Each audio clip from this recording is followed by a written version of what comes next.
जब भी कोई नवाचार, कोई शोध होता है तो इस तरह की लाइब्रेरीज में घंटों बिताते हैं ये शोध छात्र। एक वक्त था जब हमारे देश में स्टेम यानी साइंस, टेक्नोलॉजी, इंजीनियरिंग, मैथमेटिक्स में लड़कियां ज्यादा नहीं हुआ करती थी, लेकिन आज की डेट में 43% हमारे देश की बेटियां हैं जो ग्रेजुएट होती हैं इन स्टेम सब्जेक्ट्स में। लेकिन गुजरा जमाना अलग ही था।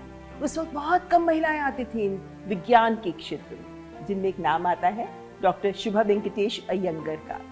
एक ऐसे प्रसिद्ध वैज्ञानिक जिनके विज्ञान और शोध कार्यों की वजह से ही भारत को मिला दृष्टि यानी दृश्यता मापने का एक ऐसा पैमाना जिससे विमानों का टेक ऑफ और लैंडिंग आसान, सरल हो पाई है। विज्ञान के क्षेत्र में और इंजीनियरिंग के क्षेत्र में उनके योगदान को देखते हुए ही देश ने दिया उन्हें पद्म सम्मान।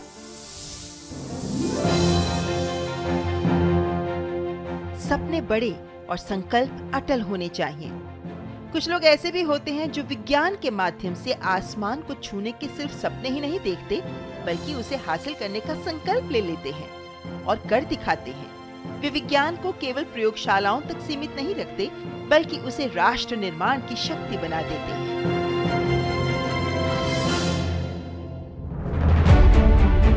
ये कहानी है डॉक्टर शुभा वेंकटेश अयंगर की, जो एक प्रख्यात वैज्ञानिक और शोधकर्ता होने के साथ भारत की तकनीकी आत्मनिर्भरता की प्रेरक पहचान है।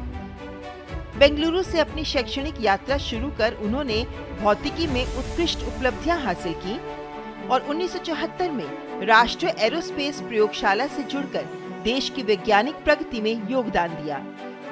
उस समय जब विज्ञान और तकनीकी शोध में महिलाओं की भागीदारी सीमित थी, तब उन्होंने अपने ज्ञान और प्रतिभा से नई राह बनाई और भारतीय विमानन सुरक्षा को नई दिशा देने वाली तकनीक के विकास में महत्वपूर्ण भूमिका निभाई।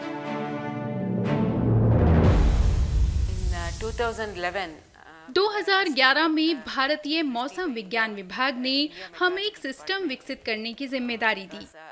इससे पहले वो इस तरह के सिस्टम विदेशों से आयात करते थे, लेकिन इस बार उनकी इच्छा थी कि एक स्वदेशी प्रणाली तैयार की जाए। हमें इसे विकसित करने के लिए 3 महीने का समय दिया गया। नवंबर से जनवरी के अंत तक उत्तर पूर्व से उत्तर पश्चिम भारत तक घने कोहरे की स्थिति बनी रहती है, जिससे दृश्यता बहुत कम हो जाती है।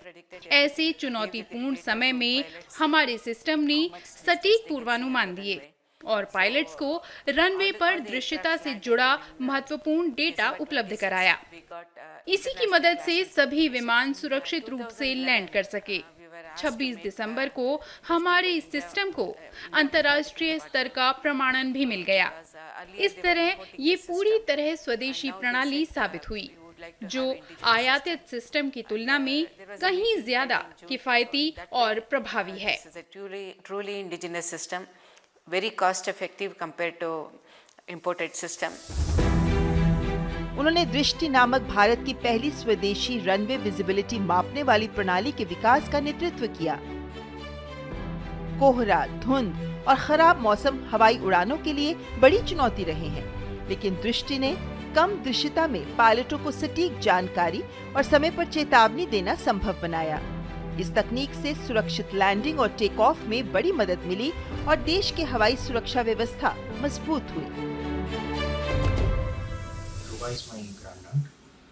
मेरी दादी शुभा ने अपने जीवन में कई महत्वपूर्ण उपलब्धियां हासिल की हैं। आज वे जिस मुकाम पर पहुंची हैं, वहां तक पहुंचने के लिए उन्होंने अथक मेहनत और समर्पण से काम किया है। मुझे उन पर बेहद गर्व है। वे वास्तव में इस सम्मान की हकदार हैं। डॉक्टर शुभा अयंगर की यात्रा केवल वैज्ञानिक उपलब्धियों तक सीमित नहीं, बल्कि समर्पण, दूरदृष्टि और राष्ट्र सेवा की प्रेरक मिसाल है। 4 दशकों से अधिक लंबे करियर में उन्होंने विज्ञान और इंजीनियरिंग के कई क्षेत्रों में कार्य किया और सेवानिवृत्ति के बाद भी संस्थानों को मार्गदर्शन देती रही। उनका जीवन ये संदेश देता है कि सच्चा वैज्ञानिक वही है जो अपनी खोज को समाज की सुरक्षा और राष्ट्र की प्रगति से जोड़ दे। विज्ञान और इंजीनियरिंग के क्षेत्र में उनके इस असाधारण योगदान के लिए डॉक्टर शुभा वेंकटेश अयंगर को पद्मश्री पुरस्कार के लिए बहुत बहुत बधाई।